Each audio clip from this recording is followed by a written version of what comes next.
हरे कृष्ण। जय श्री कृष्ण। अब प्रभु कृपा करो एहि भांति, सब तज भजन करूं दिन राति। हे ईश्वर, हे गोविंद, हे अंतर्यामी, हे सर्वज्ञ, हे सर्वशक्तिमान, हे नाथ, मैं आपका हूँ प्रभु, आप मेरे हो। मैं आपकी शरण में हूँ। मैं आपकी प्रेरणा से दिन रात कायिक वाचक मानस जो भी कर्म करूँ, हे प्रभु मैं आपके अर्पण करूँ। आप मेरी बुद्धि को शुद्ध करो, अपने नाम भजन में जोड़ो। इस जन्म मरण दुख रूपी संसार सागर से हे पिताजी मुझे पार करो। अपने भगवान स्वरूप का दर्शन कराओ, अपने परमानंद स्वरूप की प्राप्ति कराओ प्रभु। हरिओम हरिओम हरिओम। श्रीमद् भगवद गीता में आप सभी हरिभक्तों का स्वागत है।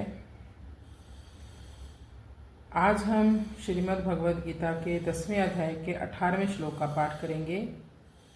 यहाँ तक भी अर्जुन भगवान की विभूतियों को और जानना चाहता है, बहुत ज़्यादा उत्सुकता है उसके मन में। तो अर्जुन कहता है, विस्तरेण आत्मनो योगम विभूतिम च जनार्दन, भूय कथय तृप्तिर्हि शृण्वतो नास्ति मे अमृतम। विस्तरेण आत्मनो योगम विभूतिम च जनार्दन, भूय कथय तृप्तिर्हि शृण्वतो नास्ति मे अमृतम।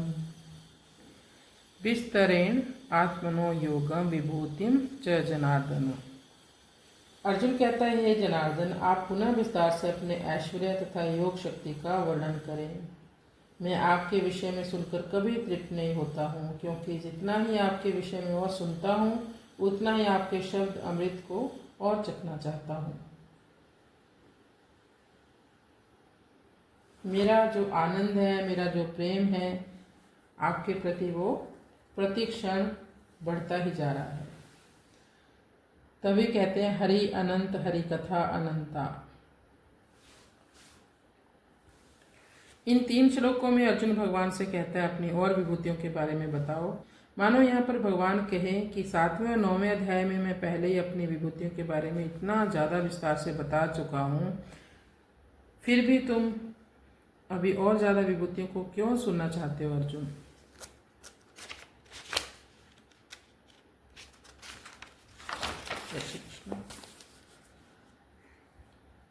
भगवान की कथाओं को सुनते सुनते अर्जुन ऊबता नहीं है। जैसे कोई और मैगजीन हो, कोई नॉवेल हो, अगर हम उसको एक बार पढ़ लेते हैं तो फिर दोबारा नहीं पढ़ने को मन करता, ऊब जाता है मन।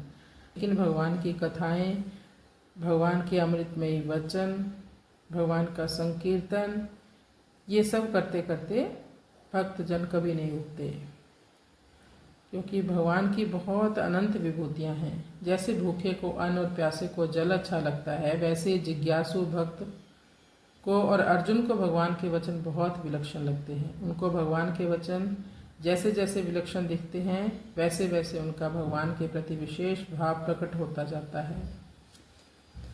भगवान अब 19वें श्लोक से लेकर 40वें श्लोक तक अपनी 71 विभूतियों के बारे में बताएंगे। वो आगे चलकर हम पढ़ेंगे सारी विभूतियाँ। 40, 41 और 42वें श्लोक में भगवान कहते हैं, मैं क्या क्या बताऊँ तुझे अपने बारे में।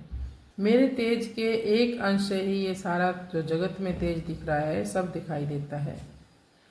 10वें अध्याय को हम सुनकर ही बड़ा आनंद प्राप्त कर सकते हैं। इसको हम रेडियो की तरह सुन सकते हैं बस, क्योंकि भगवान अनंत है, भगवान की कथाएं अनंत हैं। अर्जुन की प्रार्थना स्वीकार करने पर भगवान अब आगे के श्लोक से अपनी विभूतियों और योग को कहना शुरू करते हैं।